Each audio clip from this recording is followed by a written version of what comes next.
We'll see what happens with his bitch ass. Anyway, welcome back, baby, over the octagon. We're fucking here. We're here. It's been an early morning, dude. We're in America on the fucking East Coast, and we were up for UFC Shanghai this morning. Prelim started at 3 a.m., main card 6 a.m. I have gone back and watched some of it because I was not up at 3 a.m. I was up at 5:30 though. I feel like that's respectable. Dude, straight casual swag, dog. Yeah, low key. I feel like 5:30's respectable. I was up at 4:30. I'll give myself some credit. Wasn't purposefully, I can tell you that much. Fuck it, dude. Who cares? Got up, saw some. Anyway, if you're watching this, we're gonna go through UFC Shanghai, some other UFC announcements and news, and then no fights next week. In 2 weeks, we have the Paris card. And we'll kind of get into what the upcoming landscape of the UFC looks like. Need to get through September, no pay-per-views, and then we have the two nice big ones in October. Really juicy ones. But yeah, if you're watching this, don't forget, if you're watching on YouTube, hit the subscribe button, subscribe to the channel, hit the thumbs up, like the fucking video. If you're listening on Spotify or Apple Podcast, Amazon Music, any of those things, don't forget, follow the show, rate it 5 stars, turn on automatic downloads, never miss another episode. Without further ado, UFC Shanghai, we saw the return of the great one, Johnny Walker. He back. Yeah, somehow, I don't know, Johnny Walker. Dude, you can't take down Tasmanian Devil, dude. It's weird, dude. In one fight, all of a sudden, he's revived his career. Yeah, he's quite literally, he's the Looney Tune, dude. He was Space Jam, bro. He was fading away until he got his fucking powers, and now he's Johnny Walker again. Yeah. Yeah. I mean, listen, like you said, you put a clip out today, a short or TikTok and on YouTube. Zhang Mingyang, 12-fight finish streak. Yep. That's disgusting. That's gross. In his home country, in China. Yep. And you get TKO'd to a leg kick. You fucking bum, by Johnny Walker, who either knocks people unconscious or gets knocked unconscious himself. And you let him leg kick you, TKO? Yep. Come on. Yep. So he freaking scratched the 12-fight win streak by finish. And he has now broken the Brazilian curse of the year for main events.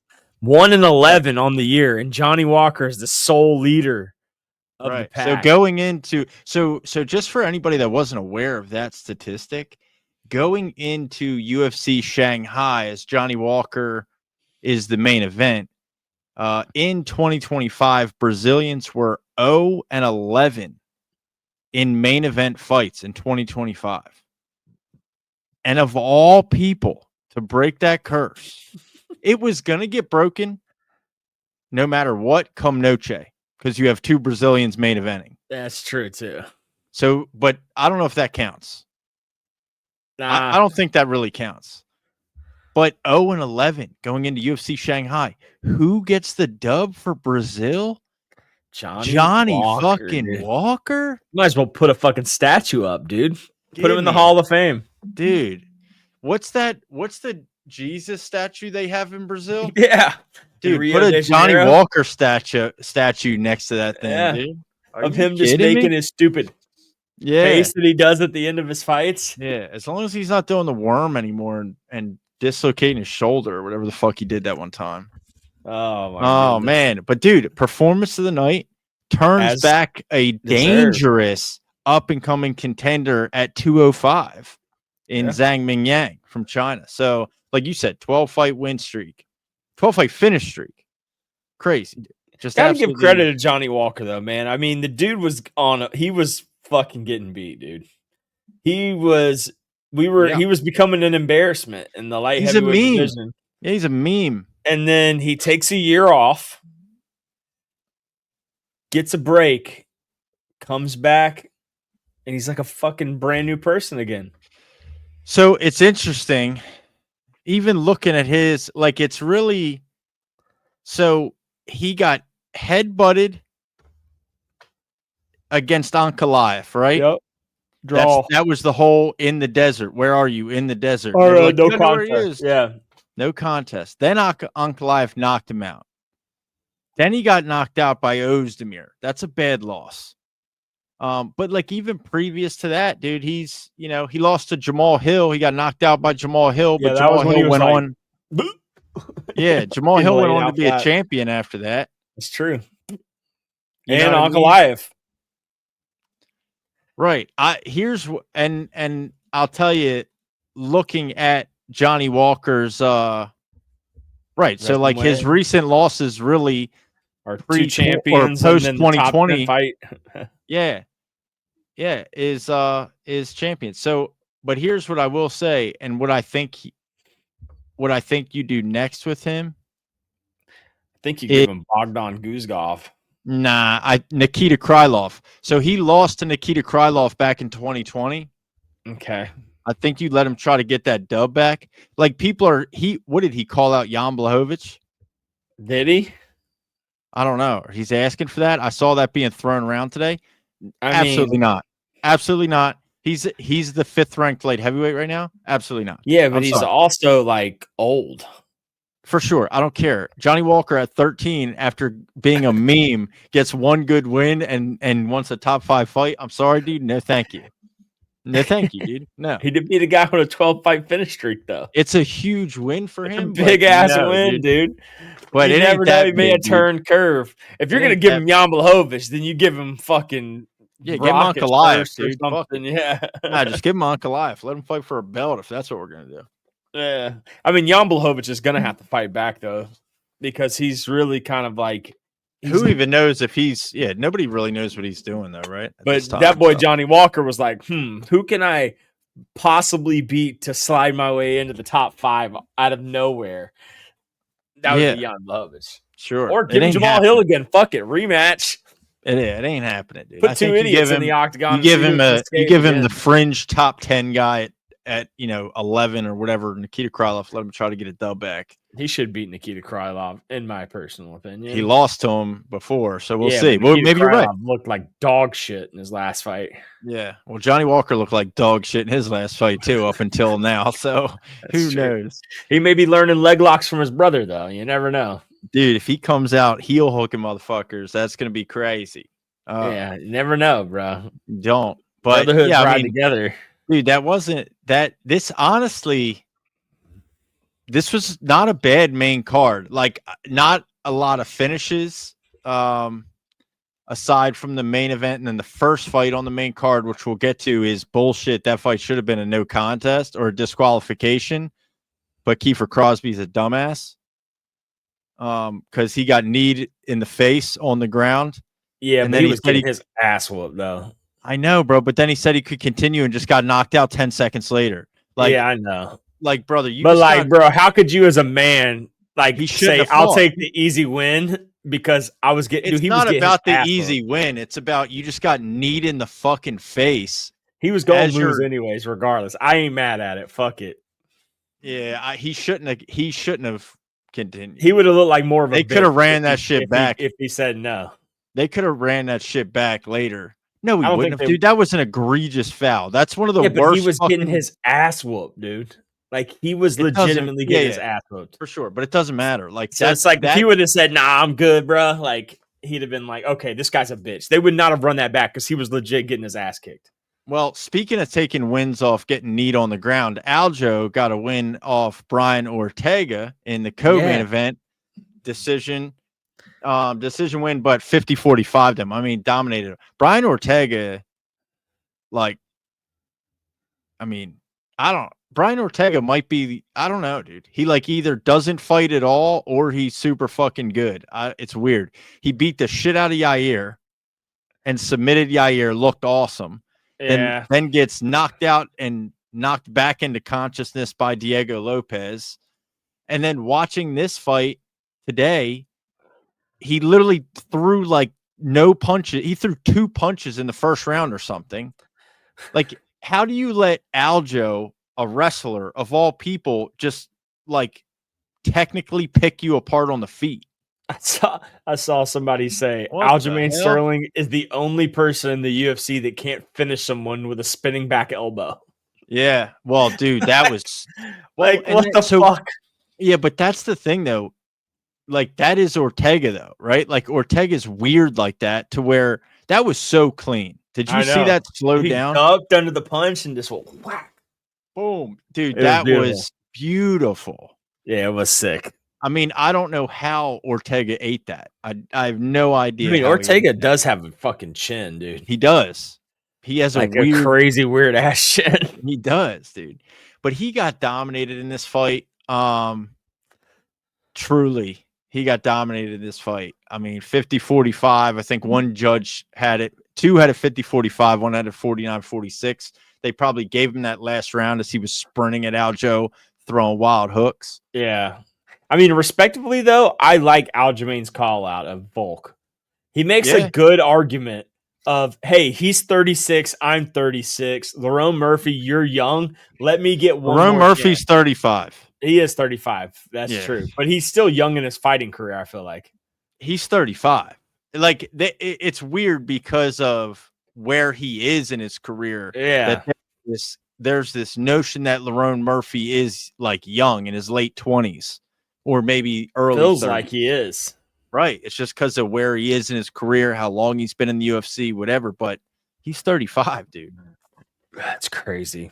Nah, I say give right. it to him too. I hate to say it. I don't think he beats Volk. No, I don't think either one of them beat Volk. No. Personally. But I don't think Aljo beats Volk. Not this version of Aljo. And I don't think Aljo, I mean, dude, if we can get the Volk back from the Islam fights, from the first Islam fight, he ain't wrestling him. No, I'll even take Volk with the Diego Lopez fight was fucking almost looked like damn peak Volk. Yeah, I don't see Aljo winning the strap at 45, but it is, again, I said this before. You guys have seen these clips on the internet too. I'm not super interested in Lerone Murphy Volk. The reason why I think Lerone Murphy has the best chance is because I just don't see a wrestler beating Volk. Volk is a hard fucking guy to take down, and his takedown defense is great through the roof, dude. Yeah, because his rugby background, like it's hard to get fucking Volk to the ground. So like I don't see Mavzar or Aljo like beating him just based off of their wrestling, grappling. You know, it's gonna take a guy with pristine striking to beat Volk. Yeah, and that's the only way I see it happening.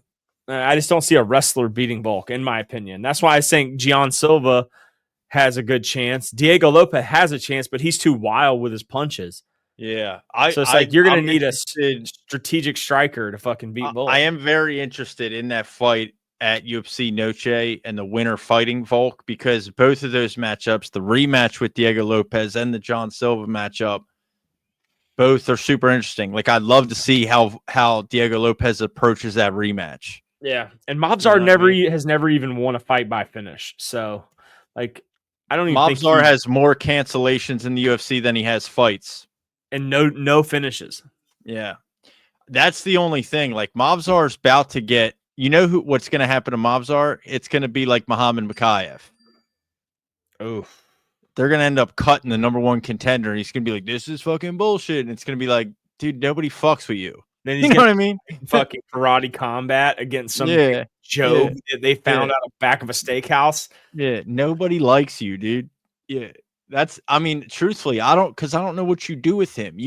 The division's not going to stop for him. And then what's going to happen now is there's going to be another title fight that he's getting passed up on again. Yep. And then he's not going to get a title shot off of not fighting. He's going to have to fight somebody again. And so then he's going to fight once in 2026, like he always does, if he can even make it to that fight. And then it'll be another year before he attempts to fight again. Man. His last fight was Diego Lopez, or no, Aljamain, right? Aljo. 2024. Right. He hadn't even fought this year, and he's not going to. So it's tough to say what you do with Mavzar. I just feel like it's a We have non-factor. no one booked for Volk yet, right? No one's booked. Not officially. I think, truthfully, regardless of the listen, let's just call it like it is. Aljo's not getting preferential treatment from the UFC. No. Aljo is not on the top of their list. He's tripled down with that green hair too, dude. He's got to chill. He was like, I'm not fucking wearing the green hair until I win. Now he's fucking won with it. Leave it in the past. I like the. You don't like it? No, dude. I thought he's the same hairdo he fucking wore when he fought Sean O'Malley, and he fucking doubled down on it against Mavzar and lost, and he lost to Sean, and then now he tripled down on it. And he got his stuff, dude. Yeah. Yeah, so now change it. Go back to normal again. Well, I don't think he go back to old Fro Aljo, where he's fucking he had not the bad. Yeah, the boom. Yeah. I don't think he gets the shot. I just don't believe they're going to give it to him off of a decision win against Brian Ortega when you have Lerone Murphy, who's undefeated, who's coming off a ridiculous spinning elbow KO. I mean, that was a huge thing that had so many eyes on it because it was a pay-per-view prime time. I mean, Aljo just beat Brian Ortega by decision at 6:30 in the morning. Yeah. I do feel like we see Arnold Allen versus Yair get booked soon. Yeah, Arnold Allen's another one. I don't know. Yeah, he's top 6. He's right there. Yair, he's never fought Yair. Right. But you don't why? Why are you not active? I mean, that's because everybody in front of him's got a fight booked, except for Yair and him. Dude, these fights have gotten booked. It's not like, dude, he's been he's been inactive. Nah, his last fight was, you're right. Damn. Yeah, what are you talking about? When's the last time you saw a fucking Arnold Allen fight? Unless he's waiting he should be fighting on the fucking England card or something. He fought fucking Giga Chikadze, dude. Get out of here. Chikadze, yeah. Suck me, dude. I don't know what's up with him either. He hasn't fought in over a year. They got to book him in fucking Yair. No announcement. Get these guys out of here, dude. Get these fucking guys that don't fight. Get them out. Get them out. It's so annoying. Ortega was another one for a while. Ortega was like that for a minute too. And he's about to, who knows what's about to happen to Ortega. I don't even know if you want to go there because first off, you miss weight, you look like shit, and then that's how you fight. Dude, listen. Dude, I think you got to feed him to the wolves, dude. Dude, he might go to 155. If he goes to 155, he's going to get killed. Oh, fuck yeah, dude. Who's he beating at 155 in the top 10? Because that's what they'll do. Not a single person. They'll give him a fucking top 10 fight at 155. They'll book him with Beneil Dariush and fucking he'll get killed. Yeah, I mean, Dariush will just wrestle the fuck out of him, but I think I still think Dariush will win.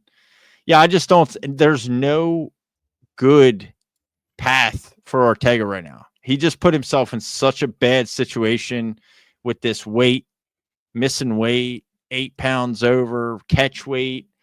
Like, what the fuck are we doing? Yeah. This was a 5-round co-main event. That was so weird. This whole fight was weird. Like, this co-main event was one of the weirdest. Since when do we have a 5-round co-main event non-title on a fight night? What the fuck? It's so strange, dude. Yeah, it is weird. Honestly. So damn strange. I have no idea what that's about. But anyway, it was a great win for Aljo. I mean, he did what he had to do. I mean, he just dominated. He won every aspect of the fight. You know? Odds seem to be right on par. Yeah. Yeah, absolutely. Another good win, Sergei. Yeah, man. I mean, good win by Sergei. Great win, but bro, what happened to Sergei? He ain't finishing nobody no more? Yeah, well, I'll tell you this. Yeah, but I just feel like he played it safe. Because, like, he was never in danger from Waldo Cortes-Acosta. Like, he dominated him. But he kind of played it safe. Like, he didn't overextend to try to get a knockout in the way that we've seen him do in the past, which is what he did against Tom Aspinall, and he got knocked out. Yeah, well, the crazy, it's not going to work against anybody ahead of him. Right. You know, those guys are going to take your fucking head off. Yeah. So but that's my point though. This was a more controlled and clinical technical performance from him. You know, showing a little growth, dude, showing some evolution in the fight game. He's still the number 3 ranked fucking heavyweight in the world. He's going to get a title shot. Like, he's going to end up getting a title shot. Probably, honestly. Yeah, they're going to run that back. They're going to run that back, him versus Tom.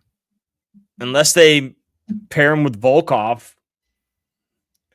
Give him Volkov next because he lost to him. He needs to fucking make that up. But he just fought that. He just fought him last year. Yeah, I know, but they're both in the top 5, and they need to fight again, and Gon's fighting Tom Aspinall. He hasn't fought Tom Aspinall in 2 years. He fought Volkov a year ago. So, I don't know. But, I mean, dude, he's still the number 3 in the world, and the way the heavyweight division is, like, Tom Aspinall is going to be struggling for contenders. So, I mean, you got Jailton Almeida is a contender.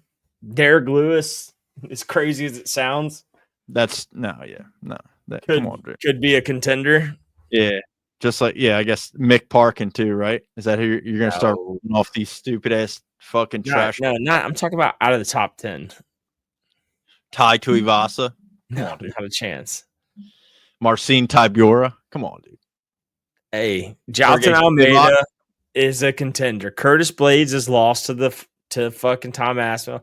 Everybody in the fucking top 5 has lost to Tom Aspinall, or 4 has lost to Tom Aspinall, except for Jailton Almeida. Well, Volkov, right? Did he fight Volkov? He never fought Volkov. Well, then there's your next title shot. Yeah. Well, he kind of deserves it, I think. So, I mean, he did technically lose to Cyril Gane, but, well, you know how that was. But I don't know, dude. It was, all I'm saying is it was a good win. It was a more controlled technical fight, and he did what he had to do to win. It wasn't a close fight. I mean, he dominated him. We already kind of talked about Kiefer Crosby getting kneed on the ground, so I'm not gonna dive into that too much. Charles Johnson on the prelims. Yeah. He was honestly getting his ass whooped too at first, and then he fucking came out of nowhere with that shit. Because I was literally tweeting hand, ready to tweet some dog shit about Charles Johnson. And that motherfucker came out of nowhere and was like, "Fuck that!" Well, yeah, I mean, dude, legit. This is another one of those examples, in my opinion, like veteran experience, dude. Veteran fucking experience. He just got in his face. Yeah. He just started getting in his face. He literally, in that second round, he turned it around. He just started being super aggressive and getting in Kavanaugh's face, and he started touching him. Yeah. And then as soon as he started touching him, I think Kavanaugh thought he rocked him, is what they're saying, and he kind of backed up, but he backed up straight with his hands down. Yeah. And he just got chin checked. Yep. Yeah, I mean, I was so tired this morning. I thought, dude, Kavanaugh was Chinese. Yeah, you texted me. What did you text me? I was like, in his hometown, he did this shit to this dude. I wasn't like, paying no damn attention to who the fuck the person was. That's right. I was so tired this morning. I thought this dude was Chinese. I was like, hometown, brother. He's from England. What the fuck?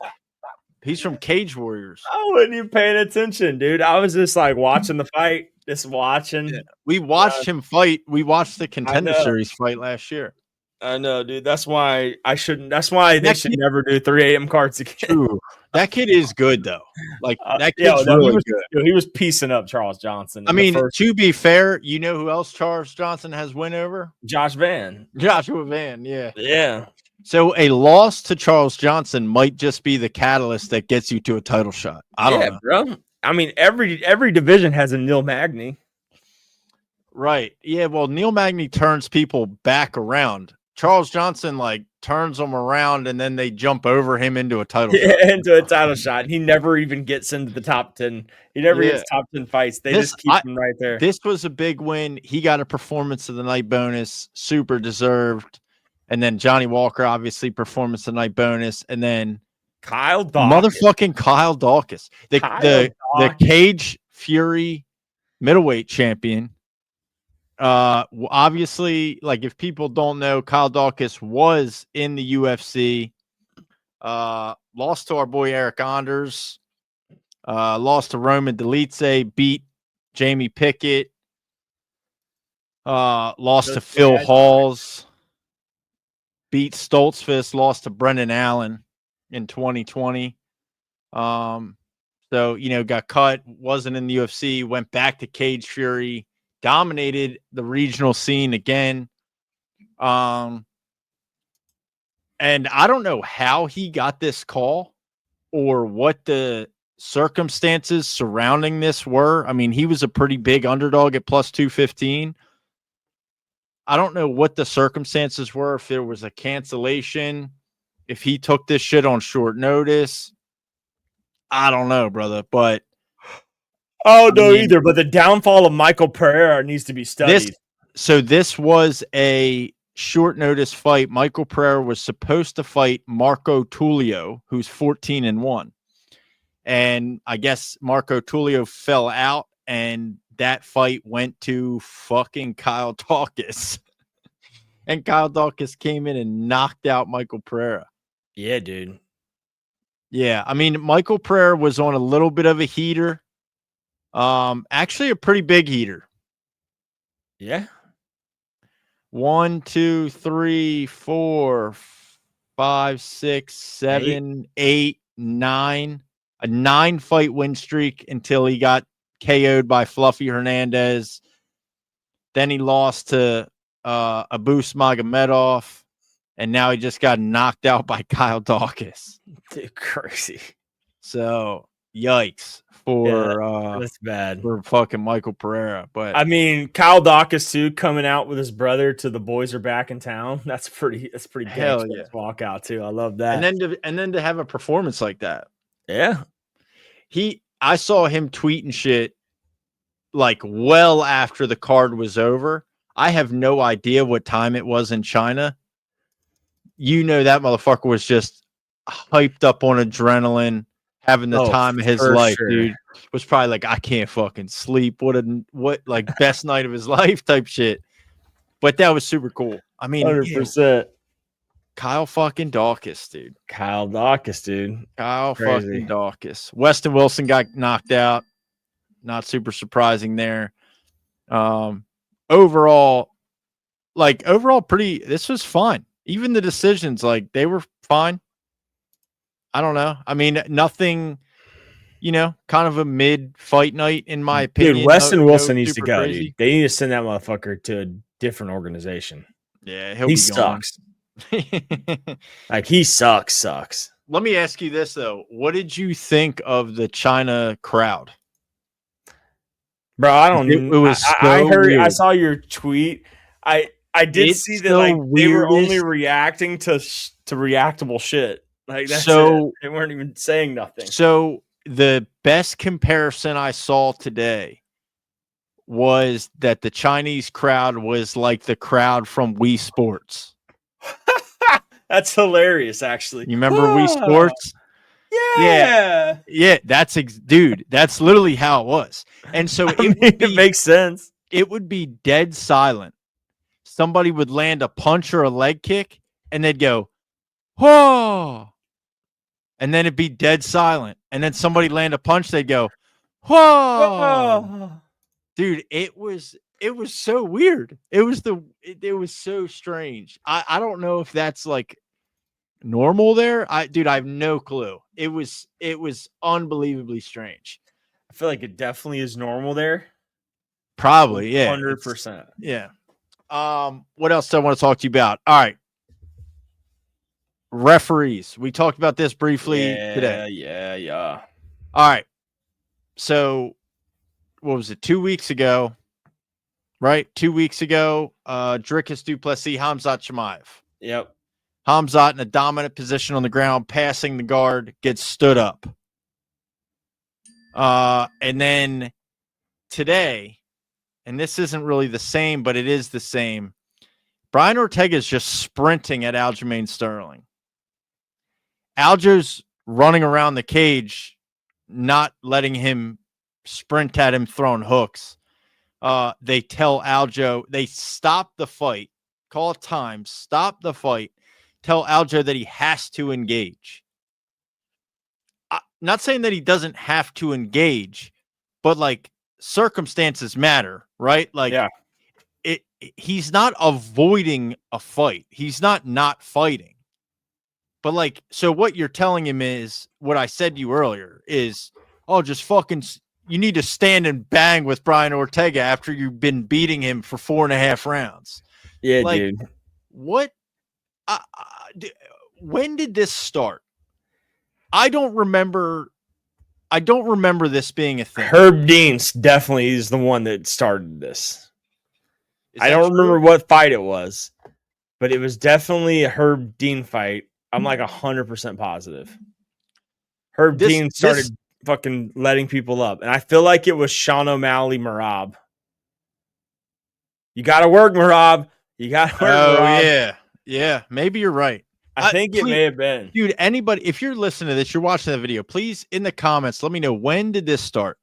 Because didn't he separate Merab and Sean O'Malley like 3 times in the UFC Noche fight? Yeah, it sounds right, but I don't quote me on it. Dude, it has to stop. Listen, I'm all for if, like, you know, round 1, round 2, and a guy, you can tell right away a guy's game plan is to lay and pray. Tickle the butt. Yeah, just lay there. Lay and pray. Now, here's where I'm going to give you a difference on why that was not Khamzat.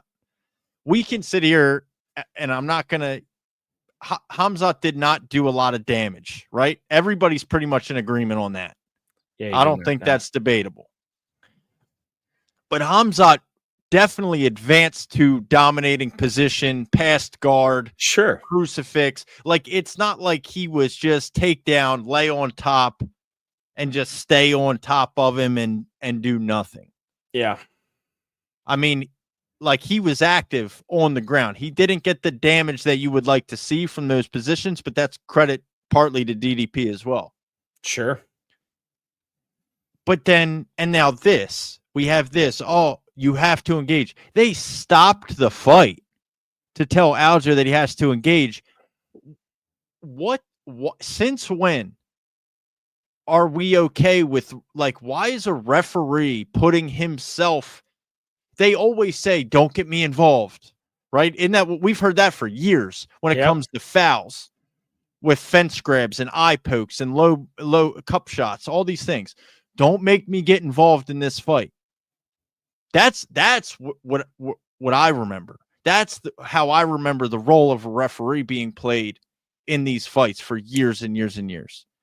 But they won't call 2 eye pokes, but they'll tell you to fucking stop. But and we're not going to take points on blatant fouls. We're going to let people grab the fence all the fucking time and just tell them, get your hands out of the cage. Get your hands out of the cage. They do it all the time.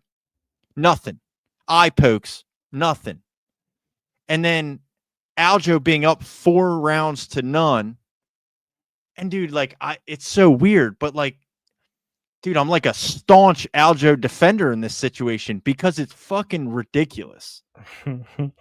It is. Like, so you mean to tell me that because he's not just standing there throwing wild hooks with Ortega, you're going to stop the fight and tell him to give me a fucking break, dude. This isn't a fight. Like, this isn't a fight. That's too much. The Khamzat thing to me was ridiculous too. That was blatant because, in my opinion, what you were trying to do there was give DDP a chance, which I don't hate, but I'm just saying it's not right. It's not right at all. No, and you can't do that, and especially in a championship, in a fucking title fight. Like, imagine, and you know, I'm sure there's people out there that are going to say, "Oh, that would have been awesome," but imagine Khamzat dominates DDP like that, the way that he did. Okay, He's doing the same fucking thing again in the 5th round. Dominates, passes guard, gets to a dominant position. You stand him up, and let's say DDP knocked him out. Yeah, they're gonna keep doing the shit. But how fucked up would that have been? Oh, dude, it would have been extremely fucked up. It's wrong. It's wrong. I agree with you. I don't disagree. There's a time and a place. There's guys like Mavzar. There's guys. Listen, I hate to say it, but Merab has been this guy at times. He is way more entertaining now. Yeah, for sure. I don't think, you know what I mean? But there's times when you stand guys up. There's times when if guys are just both kind of bouncing back and forth and dancing, whatever. But like to expect Aldo to just stand in front of Ortega as he's sprinting at him, like what the fuck are we talking about? Yeah, I'm in agreement with you. It pissed me off. Oh my god, it pissed me off so bad. Stay out of it. Stay out of the fucking fight. Call the fouls. Keep the peace. Enforce the rules. That's it. Stay the fuck out of it. It's a fight between two guys that have been in training camp for months for this fight. And you're going to fucking tell them how to operate in it? Suck my dick, dude. I've never been more like, oh, it made me so angry. Fuck. I've never been a staunch Aljo defender. But god damn it, dude. They fucking made me do it. They made me into this. Man, you've been kind of low-key an Aljo fan forever, dog. Don't lie. I like him, yeah. Low-key. Because I feel like he gets fucked over. You even defended his green hair, dude. That's how I know you've been liking him. I like his green hair, dude. I just think it's fucked up how much he gets fucked over for I don't understand the reason. Yeah. It doesn't make any sense. He's not a boring fighter. His fucking wrestling against Mavzar, that was a good fight. That fight was insane. That was a good fight. I'll agree. I'll give you that. I liked that fight. I mean, even the way he beat Dillashaw, fucking slammed him down, beat the fuck out of him, separated his shoulder, retired him. To be honest, Dillashaw's had multiple surgeries on that shoulder since then. Listen, I didn't really like him because I didn't like the way that he became champion. But then the way that he got treated, like he's been treated by the UFC, to me is just mad weird. There's guys that deserve it. Like Mavzar deserves it. He's inactive. More cancellations than fights. That guy deserves it. So does Aljo deserve the title shot? Not over Lerone Murphy. Okay. Respectable. Not over Lerone Murphy. But I just, the whole thing, it's, you know what I mean? I'm like, come on, bro. What are we doing? I know. This needs to be a legitimate sport where merit grants you what you deserve.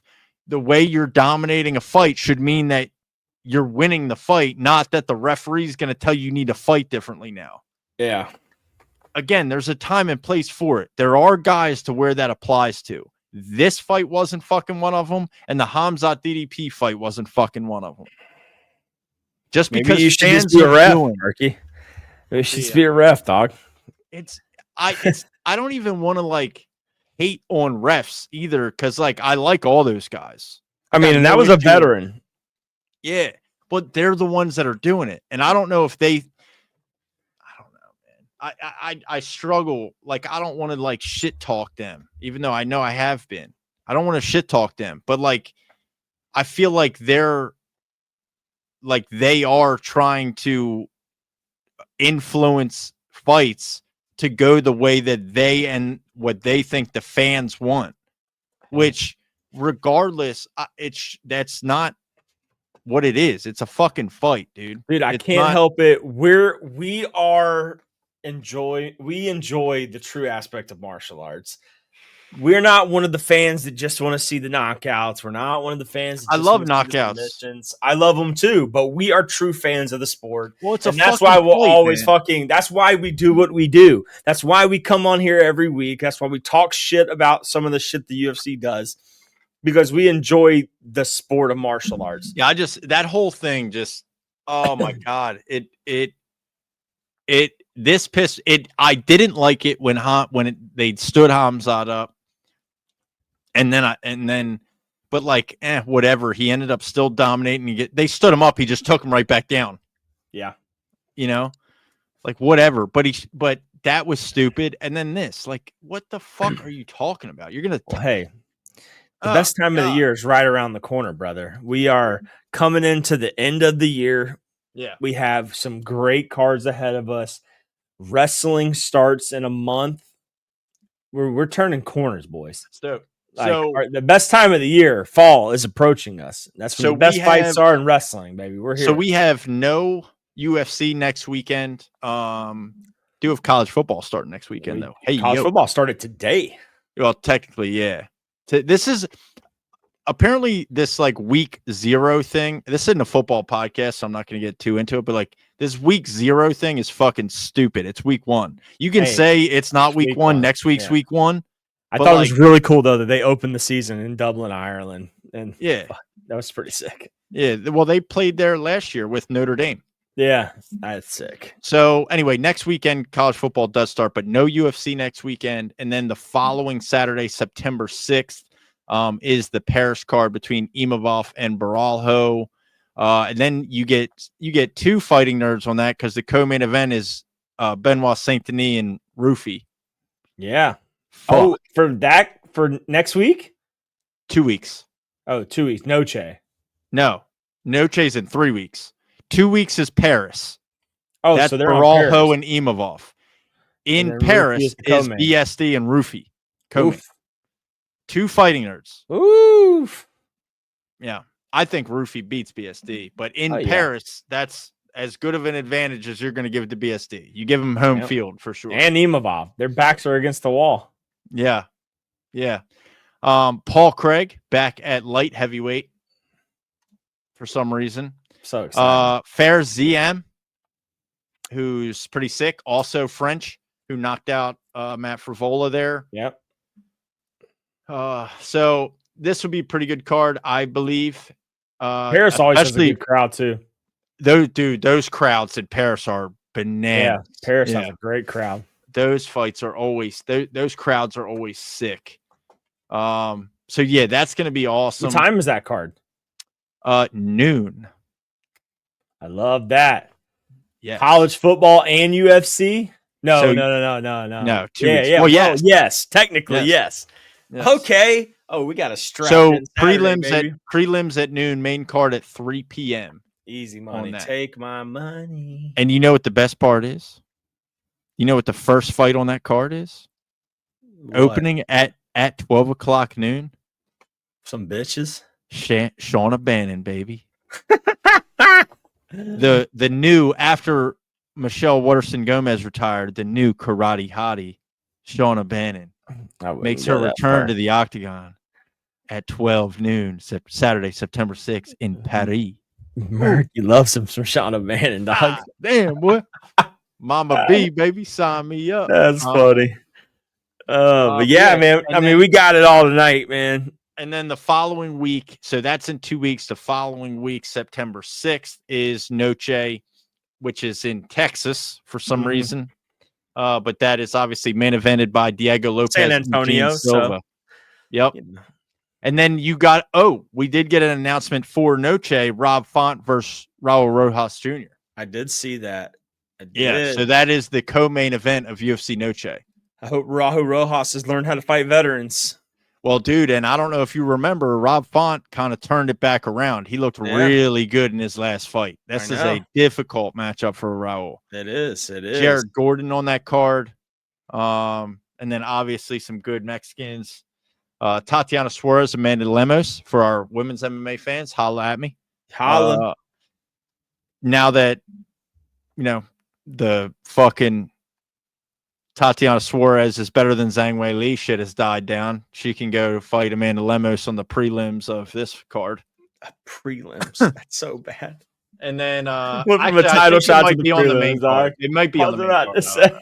I really don't know. Prelim. And then Zachary Cedricus Dumas, we talked about last week, is just insane. Yeah, dude, nobody cares. Fuck that. Edgar Suarez. Hey, okay. Remember Edgar Suarez? Fuck yeah, dude. Yeah. That dude is for sure in a cartel. I have no doubt. Yeah, he's fucking fun to watch for sure. Hell yeah. So that's in 2 weeks. Then you have another week off. And then for the following after that, end of September, the 27th, that's my wife's birthday. Carlos Ulberg, Dominic Reyes. This card is dookie cheeks. This is one of the worst fight nights. Cedricus Dumas on that. Dude, you should have scrapped this one, maybe. 2 weeks off, it would have been fine. This is bad. This one's horrible. But then the following, we're in October now, UFC 320, Ankalaev versus Pereira 2. Yeah, Marab, Corey Sandhagen. Yuri Khalil Roundtree. Oh, Yuri Khalil Roundtree. Patchy Mix back October 4th. Abus Magomedov, Joe Pyfer. Give me Joe Pyfer. And then your boy, Gutier, the guy I tried to tell you about not that I told you about him, but the middleweight Francis Ngannou. Oh, yeah. Atiba Gutier. Yeah. Yep. He's on that as well. So this will be sick. We'll get a nice pay-per-view, and it looks like they have some fights to add still for October 4th. So October 4th? Yeah. So keep an eye out for something maybe getting added to that, because that card does look a little right light. after. So Charles Oliveira Fiziev, in Brazil. That's Brazil. A tough fight for Charles, man. Why did Charles take that fight? He wants to retire in Brazil. Think? Yeah, 100%. He better let somebody know, dude, so they don't do him dirty and they give him a nice fucking. They better not do Charles Oliveira dirty, dude. But anyway, that's what the current landscape looks like heading into October, leading up to the next pay-per-view, UFC 320, which is October 4th. So we got some fight nights, 2 good fight nights, in my opinion. A really shitty fight night at the Apex. Oh, no, I'm sorry. That's in Australia. Carlos Ulberg, Dominic Reyes is in Australia. Yeah. So no Apex cards until there's no Apex cards on the schedule right now. Yeah, no, they're doing the remodel. Right, which they're also, that report coming out saying they're adding 10,000 seats was bullshit. Did you see that? Yeah, I saw that. Yeah, I watched the press conference. Right. So there was a story that came out that said that remodel they're doing to the Apex is they're making the arena bigger and they'll be able to put 10 to 15,000 people in there, which, by the way, is a fuck ton of people. Yeah, they're definitely not doing that. I mean, yeah. And he was like, that's complete bullshit. What the fuck? So that's not going to happen. But also, no Apex cards, all in front of live crowds. Paris, France, San Antonio, Texas, Perth, Australia, pay-per-view in Las Vegas, fight night in Rio de Janeiro, fight night in Vancouver, fight night, another pay-per-view in Abu Dhabi, and then fight night in Qatar.